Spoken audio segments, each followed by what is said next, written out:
Good morning. Unique शिक्षण संस्थान की ऑनलाइन क्लासेज में राजनीति विज्ञान के 12th के विद्यार्थियों का स्वागत है। और हम जो हमारा राजनीति विज्ञान का पार्ट सेकंड के अंदर अपन चर्चा कर रहे थे, अध्याय जो अपना चौथा चल रहा था, उसके अंदर हम राज्य प्रशासन के अंदर राज्यपाल की क्या भूमिका है, उसकी क्या शक्तियाँ हैं, उनके कार्य क्या हैं, उनके बारे में हमने चर्चा की। कल भी चर्चा की थी, आज भी चर्चा करेंगे। कल हमने जो राज्यपाल की जो शक्तियों के संदर्भ के अंदर हमने कार्यपालिका, विधायी शक्तियाँ और वित्तीय शक्तियों तक हमने चर्चा कर ली थी कि राज्यपाल राज्य का संवैधानिक अध्यक्ष होता है। राज्य में राज्यपाल की वही स्थिति होती है जो केंद्र के अंदर राष्ट्रपति की होती है, लेकिन कूटनीतिक, सैनिक और संकटकालीन शक्तियां राज्यपाल को प्राप्त नहीं होती हैं, जबकि राष्ट्रपति को ये तीनों शक्तियां राज्यपाल से ज़्यादा प्राप्त होती हैं। और इसकी शक्तियों के अंतर्गत हमने कार्यपालिका शक्तियाँ, वित्तीय शक्तियाँ, विधायी शक्तियाँ, ये तीनों शक्तियाँ जो संपन्न हो चुकी थी। चौथी शक्ति के बारे में आज अपन चर्चा करेंगे कि राज्यपाल की जो न्यायिक शक्तियाँ, राज्यपाल की जो हमारी अगली शक्ति आती है न्यायिक शक्तियाँ, राज्यपाल की न्यायिक शक्तियाँ, न्यायिक शक्तियों के बारे में हम चर्चा करेंगे। हम पहले भी कर चुके हैं न्यायिक शक्तियों के बारे में कि हमारे जो संविधान है, उस संविधान का अनुच्छेद 161 के अंदर किस बात का उल्लेख किया गया है। भाई संविधान के 161 के अंदर हम पहले चर्चा कर चुके हैं, जिस प्रकार से संविधान का अनुच्छेद 72 राष्ट्रपति को अधिकार प्रदान करता है कि कोई अपराधी जिसने अपराध किया है या कानून का उल्लंघन किया है, उस अपराधी की क्या कर सकता है राष्ट्रपति, सजा को कम कर सकता है, स्थगित कर सकता है, माफ कर सकता है। इसी प्रकार से संविधान के अंतर्गत राज्यपाल को भी शक्ति प्रदान की गई है। संविधान के अनुच्छेद 161 के अंतर्गत क्या प्रदान की गई है, वही बातें आ जाएंगी कि जिसने संविधान के जो कानून है उसका उल्लंघन किया है और यदि वो अपराधी है तो उसको, यदि वो दया याचिका प्रस्तुत करता है राज्यपाल के सम्मुख राज्य के अंतर्गत, तो राज्यपाल क्या कर सकता है, उसको दंड को कम कर सकता है, यथावत भी रख सकता है और उसकी सजा को कम कर सकता है और पूर्णतः माफ भी कर सकता है। ये संविधान के कौन से अनुच्छेद के अंदर इस बात का जिक्र किया गया है? न्यायिक शक्तियों के अंदर संविधान का अनुच्छेद 161, अनुच्छेद 161 के अंदर इस बात का जिक्र किया गया है। किस बात का? कि विधि के विरुद्ध, कानून के विरुद्ध अपराध करने वाले व्यक्तियों के दंड को राज्यपाल कम कर सकता है, स्थगित कर सकता है और माफ कर सकता है या क्षमा कर सकता है। साथ ही में हमने न्यायिक शक्तियों के अंदर जुडिशियल प्रणाली, जो न्यायिक शक्ति है, इसके अंदर हमने चर्चा की थी, पहले भी चर्चा की थी कि जो उच्च न्यायालय के जो न्यायाधीश हैं उनकी नियुक्ति कौन करता है? राज्यपाल नहीं करता है। कौन करता है? राष्ट्रपति करता है। कौन करता है? राष्ट्रपति। परंतु राष्ट्रपति उसकी जो नियुक्ति करता है किसकी? राज्य के जो हाई कोर्ट है राज्य का, उसके न्यायाधीशों की, उनकी नियुक्ति करते समय किससे सलाह लेता है? उस राज्य के राज्यपाल से, उस राज्य के राज्यपाल से। तो इस प्रकार से राज्यपाल की भी महत्वपूर्ण भूमिका है न्यायाधीशों की नियुक्ति में। भले वो नियुक्ति नहीं करता है परंतु सलाह देता है। किसको? राष्ट्रपति को। तो उच्च न्यायालय के न्यायाधीशों की नियुक्ति में राष्ट्रपति को सलाह देता है। जिला न्यायाधीशों की नियुक्ति कौन करता है? राष्ट्रपति नहीं करता है। जिला न्यायाधीशों की नियुक्ति कौन करता है? स्वयं राज्यपाल करता है। और राज्यपाल की पदावधि में देखो, ये हमारे संविधान के अंदर एक अलग शक्ति प्रदान की गई कि जब तक राज्यपाल पद पे है उसके ऊपर किसी प्रकार का कोई महाभियोग नहीं चलाया जा सकता है। जबकि राष्ट्रपति के, यदि राष्ट्रपति ने संविधान का उल्लंघन किया या कदाचार अयोग्य साबित होने पे क्या किया जा सकता है? महाभियोग की प्रक्रिया चलाई जा सकती है। किसके ऊपर? राष्ट्रपति के ऊपर। परंतु राज्यपाल के ऊपर महाभियोग की प्रक्रिया नहीं चलाई जा सकती है। तो इस प्रकार से न्यायिक शक्तियों के अंदर अनुच्छेद 161 हो गया हमारा। और उच्च न्यायालय के न्यायाधीशों की नियुक्ति में उच्च न्यायालय के न्यायाधीशों की नियुक्ति में राष्ट्रपति को राज्यपाल सलाहें देता है या दे सकता है। तो यहाँ पर राज्यपाल की भूमिका महत्वपूर्ण हो जाता है, किसकी? सलाह के तौर पर। किसके तौर पे? सलाह के तौर पे। साथ ही में जिला न्यायाधीशों की, जिला न्यायाधीशों की नियुक्ति कौन करता है भाई? राज्यपाल। कौन करता है? नियुक्ति कौन करता है उनकी? जिला न्यायाधीशों की राज्यपाल करता है। और साथ ही में उसकी पदावधि, जब तक राज्यपाल पद पे है उसके ऊपर महाभियोग नहीं लगाया जा सकता है, नहीं चलाया जा सकता है महाभियोग। ये थी राज्यपाल की न्यायिक शक्तियाँ। इसमें हमारे को संविधान के अनुच्छेद 161 ध्यान में रखना है, जिसके अंदर अपराधियों की सजा को कम कर सकता है, स्थगित कर सकता है या बिल्कुल क्षमा भी कर सकता है। अब आता है अगली जो हमारी शक्ति है राज्यपाल की, मंत्रियों के खिलाफ मुकदमों की अनुमति देना। यदि कोई मंत्री है, इसके खिलाफ कोई मुकदमा की अनुमति, मंत्री के खिलाफ मुकदमा दायर नहीं किया जा सकता, इसके लिए अनुमति की कहाँ से प्रदान मिलेगी? अनुमति कहाँ से मिलेगी? राज्यपाल से अनुमति देगा, तभी उसके खिलाफ कोई मुकदमा दायर किया जा सकता है। और ये जो व्यवस्था है सुप्रीम कोर्ट के अनुसार, ये व्यवस्था कब प्रारंभ की गई? सुप्रीम कोर्ट के एक निर्णय के अंतर्गत 2004 से। तो सुप्रीम कोर्ट ने 2004, किसने? यहाँ पर ये मंत्रियों के खिलाफ मुकदमों की अनुमति देना क्या है? Supreme court. Supreme court, supreme court ने 2004 के निर्णय में, कौन से निर्णय में भाई? 2004। कौन से निर्णय में? 2004 के निर्णय में किसने? सुप्रीम कोर्ट ने कहा था कि किसी मंत्री के खिलाफ कोई मामला बनता है, मान लो कोई विवाद हो रहा है, मंत्री के खिलाफ कोई मामला बन रहा है, मुद्दा बन रहा है, विवाद हो रहा है, तो ऐसी स्थिति में कोई मामला बनता है, तो मंत्री के खिलाफ कोई मामला बनता है तो राज्यपाल उसके खिलाफ, अन्यथा उसके खिलाफ मुकदमा नहीं चल सकता है। परंतु जब राज्यपाल अनुमति देगा तभी उसके खिलाफ मुकदमा दर्ज होगा। तो सुप्रीम कोर्ट के कौन से निर्णय में? 2004 के निर्णय में कहा गया कि किसी मंत्री के खिलाफ कोई मामला बनता है तो राज्यपाल उसके खिलाफ मुकदमा चलाने की अनुमति दे सकता है। क्या कर सकता है? मंत्री के खिलाफ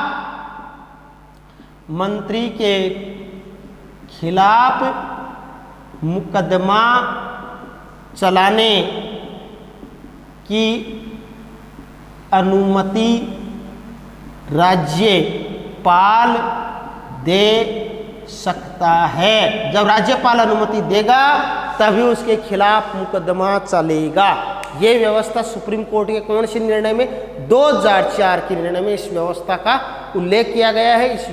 ये शक्तियां और प्रदान की गई राज्यपाल को कि जब तक राज्यपाल नहीं कहेगा तब तक उसके खिलाफ, मंत्री के खिलाफ कोई मुकदमा दायर नहीं होगा, मुकदमा नहीं चलेगा। इसके लिए कहाँ से परमिशन लेनी पड़ेगी? राज्यपाल से। ये थी मंत्रियों के खिलाफ मुकदमों की अनुमति देना। अब आती है हमारा अंतिम बिंदु, आता है अन्य शक्तियाँ। अन्य शक्तियों में देखो, और अन्य शक्तियों में क्या आता है राज्यपाल के बारे में कि जैसे राज्य का संवैधानिक तंत्र, पहला है राज्य का संवैधानिक तंत्र विफल, राज्य का संवैधानिक तंत्र यदि विफल हो रहा है या असफल हो रहा है, राज्य का संविधान के अनुरूप यदि प्रशासन नहीं चल रहा है, तो इसकी सूचना कौन देता है? केंद्र में राज्यपाल। किसको देता है? राज्य। और इस सूचना के आधार पे क्या किया जाता है? उस राज्य के अंदर राष्ट्रपति शासन लागू किया जाता है। तो इसमें पहली, इसके अंदर अन्य शक्तियों में पहली बात आती है कि राज्यपाल राष्ट्रपति को राज्य में संवैधानिक तंत्र की विफलता या असफलता के बारे में सूचना देता है और उसी के आधार पे राज्य के अंदर राष्ट्रपति के द्वारा राष्ट्रपति शासन लागू किया जाता है। तो ये बात भी कौन तय करता है? राज्यपाल की संवैधानिक तंत्र चल रहा है सही तरीके से या नहीं चल रहा है। नहीं चल रहा है तो इसकी सूचना कौन देगा? राज्यपाल। किसको देगा? राष्ट्रपति को। और उसी के आधार पर राष्ट्रपति शासन लागू किया जाएगा उस राज्य के अंदर। दूसरी अन्य शक्तियों के अंदर दूसरी बात आती है कि संविधान के अनुच्छेद 164 के अनुसार छत्तीसगढ़ है, झारखंड है, मध्य प्रदेश है, उड़ीसा राज्यों में जो जनजातियों के लिए कल्याण, जनजातियों के लिए एक मंत्री होगा और जनजातियों के उत्थान के लिए एक मंत्री होगा और उस मंत्री की नियुक्ति कौन करेगा? राज्यपाल। फिर आता है तीसरा जो अन्य शक्तियों के अंदर जो बात आती है वो है जैसे असम का राज्यपाल है, असम का राज्यपाल, असम की सरकार, असम का राज्यपाल, आसाम का राज्यपाल, असम की सरकार और अंतिम क्षेत्रों की जिला परिषद, वहाँ की जैसे असम राज्य की सरकार है वहाँ की जिला परिषदें, कहाँ की? असम की, असम की एक तरफ जिले में एक तरफ उस राज्य की सरकार के मध्य यदि खानों के खान होते हैं ना जहाँ से जो खनिज पत्थर निकाले जाते हैं, खानों से उत्पन्न आय विभाजन कि खान से जो पत्थर है जो भी मान लो जो कुछ भी निकाला जा रहा है पदार्थ निकाले जा रहे हैं खानों से उत्पन्न जो आय हो रही है जो रुपया पैसा मिल रहा है उस आय के विभाजन के संबंध में होने वाले यदि एक तरफ जिले में और वहाँ की सरकार के मध्य यदि कोई विवाद हो जाता है तो उस विवादों के अंदर जो अंतिम निर्णय सही विवेक निर्णय करने का अधिकार किसको प्रदान किया गया? आसाम राज्य के अंदर किसको प्रदान किया गया? राज्यपाल। वहाँ पे कोई मान लो खनन से संबंधित किसी जिले के अंदर खनन हो रहा है, खनन से उस खनन से क्या होती है? राज्य को आय होती है। ऐसी स्थिति में वहाँ की जो उस राज्य के अंदर जो जिस जिले में उस जिला परिषद के अंदर और वहाँ की जो सरकार राज्य की सरकार उन दोनों के मध्य आय को लेकर के यदि कोई विवाद हो जाता है उस विवाद का अंतिम निर्णय है वो सही विवेक की निर्णय किसको प्रदान किया गया? असम के राज्यपाल को प्रदान किया गया है कि सही विवेक से उसके अधिकार क्षेत्र में आता है। यह हमारी राज्यपाल की संपूर्ण जो राज्यपाल की हमने जो शक्तियाँ थी कार्य थे इनके बारे में हमने चर्चा की और इन चर्चाओं के अंदर आज हमने न्यायिक की शक्तियाँ के बारे में चर्चा की। राज्यपाल जो मंत्रियों के खिलाफ मुकदमों से संबंधित अनुमति देना जो 2004 के अंदर सुप्रीम कोर्ट के द्वारा इसके बारे में हमने चर्चा की। अन्य शक्तियों के बारे में हमने चर्चा की और इस प्रकार से ये जो राज्यपाल की जो शक्तियां हैं इन सब के बारे में हमने चर्चा की। अब आता है हमारा जो अगला बिंदु आता है मुख्यमंत्री और मंत्री परिषद में आपसी संबंध। ये यहाँ पे संपन्न हुआ हमारा राज्यपाल वाला जो भी उसकी शक्तियां हैं जो कार्य हैं वो सारे संपन्न हुए। अब अपना अगला बिंदु आता है कि जो अगला बिंदु है हमारा वो है मुख्यमंत्री और मंत्री परिषद में आपसी संबंध। जो मुख्यमंत्री और मंत्री परिषद है उसके मध्य आपसी जो संबंध है वो कैसे क्या है इनके बारे में अपने चर्चा करेंगे। मुख्यमंत्री अगला जो हमारा बिंदु निकल करके आ रहा है वो कौन सा है भाई? वो है मुख्यमंत्री और जो मंत्री परिषद है उसके मध्य क्या आपसी संबंध है इनके बारे में अपन अब चर्चा करने जा रहे हैं। तो इसके अंदर हमारे ये है मुख्यमंत्री और मंत्री परिषद में आपसी संबंध के बारे में हम अपन चर्चा करेंगे। मुख्यमंत्री और मंत्री परिषद, मुख्यमंत्री और मंत्री परिषद में आपसी संबंध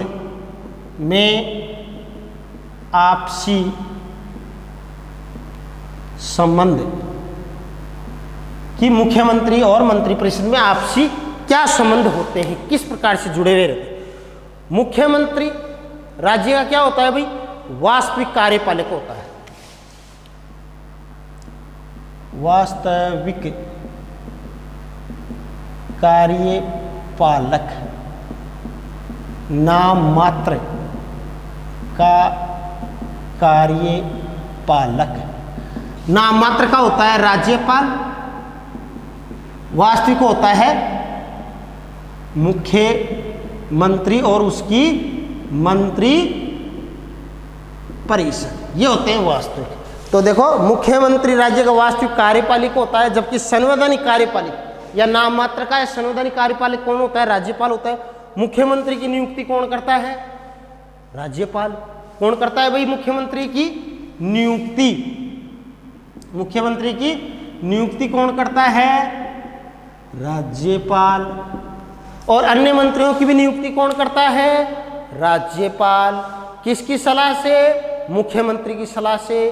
किनकी? अन्य मंत्रियों की। तो मुख्यमंत्री की नियुक्ति कौन करता है? राज्यपाल। मंत्रिपरिषद का निर्माण, विभागों का बंटवारा, ये सब कौन करता है? मुख्यमंत्री करता है। कि कौन से मंत्रिपरिषद का कितना आकार होना चाहिए और कौन से मंत्री को कौन सा विभाग दिया जाना चाहिए, सारे तय कौन करता है? मुख्यमंत्री। कौन करता है? मुख्यमंत्री। लेकिन सभी कार्य राज्यपाल मुख्यमंत्री के परामर्श के अधीन है। तो मुख्यमंत्री करेगा, परंतु मुख्यमंत्री किससे? राज्यपाल से परामर्श करके ये कार्यों को संपादित करेगा और फिर राज्यपाल इनको वास्तविक आलीजामा पहनाएगा। वास्तविक रूप कौन प्रदान करेगा? राज्यपाल। कोई भी मंत्री मुख्यमंत्री की इच्छा पर्यंत पद पर बना रह सकता है। कोई भी मंत्री है, जब तक मुख्यमंत्री चाहता है तब तक वो अपने पद पर बना रह सकता है, मुख्यमंत्री नहीं हटा सकता है। जबकि मुख्यमंत्री उससे क्या कर सकता है? इस्तीफा मांग सकता है। और यदि वो इस्तीफा नहीं देता है अपने मंत्री पद से, तो ऐसी स्थिति में मुख्यमंत्री क्या कर सकता है? राज्यपाल को कह करके उस मंत्री को उसके पद से बर्खास्त कर सकता है। काम करेगा राज्यपाल, परंतु यदि कहा नहीं मानता है, करवाएगा कौन? मुख्यमंत्री। तो मुख्यमंत्री की इच्छा पर्यंत कोई भी मंत्री उसके अपने मंत्री पद पर बना रह सकता है। मुख्यमंत्री कभी भी उस मंत्री से पद का इस्तीफा मांग सकता है। और यदि वो इस्तीफा नहीं देता है तो मुख्यमंत्री राज्यपाल के द्वारा उसको बर्खास्त करवा सकता है। कौन? मुख्यमंत्री। करेगा कौन बर्खास्त उसको? राज्यपाल। मंत्रिपरिषद की बैठक की तिथि, मंत्रिपरिषद की कब बैठक बुलानी है, कब उसकी तिथि निर्धारित, कौन सी तारीख को बुलानी है, कहाँ बुलाना है, उसका स्थान तय करना है, ये सारे काम कौन करता है? मुख्यमंत्री। मुख्यमंत्री मंत्रिपरिषद, जो मंत्रिपरिषद की बैठकों की अध्यक्षता कौन करता है? मंत्रिपरिषद की बैठकों की अध्यक्षता कौन करता है भाई? मुख्यमंत्री। कौन करता है? मुख्यमंत्री। मुख्यमंत्री क्या करता है? मंत्री परिषदों की बैठकों की अध्यक्षता कौन करता है? मुख्यमंत्री। मुख्यमंत्री का त्यागपत्र संपूर्ण मंत्री परिषद का त्यागपत्र माना जाता है। मंत्री, यदि मुख्यमंत्री ने अपने पद से त्यागपत्र दे दिया तो मुख्यमंत्री के द्वारा जो मंत्री परिषद का निर्माण किया गया था उसको वास्तविक रूप राज्यपाल के द्वारा प्रदान किया गया था। यदि मुख्यमंत्री ही नहीं है, उसके द्वारा मुख्यमंत्री नहीं रहेगा अपने पद पे, उसने त्यागपत्र दे दिया, तो उसके द्वारा जो बनाए गए जो मंत्री है वो कहाँ रहेंगे? तो ऐसी स्थिति में ये माना जाता है कि जैसे ही मुख्यमंत्री का त्यागपत्र दिया जाता है वैसे उसी प्रकार से मंत्री परिषद का भी त्यागपत्र माना जाएगा। उसी के साथ मंत्री परिषद भी समाप्त हो जाएगी। तो ये था मुख्यमंत्री और मंत्री परिषद के आपसी संबंधों में कौन भूमिका निभाता है? राज्यपाल।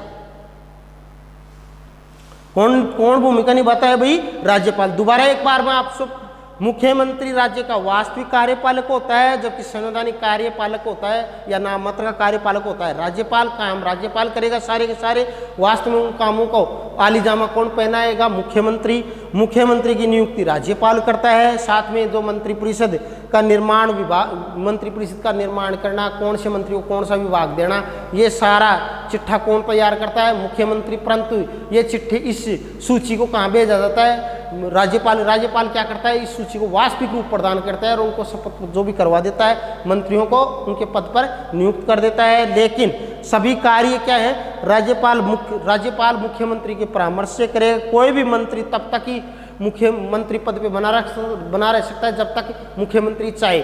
मुख्यमंत्री पहले उससे इस्तीफा भी मांग सकता है, इस्तीफा वो नहीं देता है तो मुख्यमंत्री राज्यपाल को कह करके उसको बर्खास्त करवा सकता है उस मंत्री को। और मंत्री परिषद की बैठकें कब होनी है, कौन से स्थान पे होनी है, कौन सी तारीख को होनी है, ये सारी तय कौन करता है? मुख्यमंत्री। याद रखना है अपने को।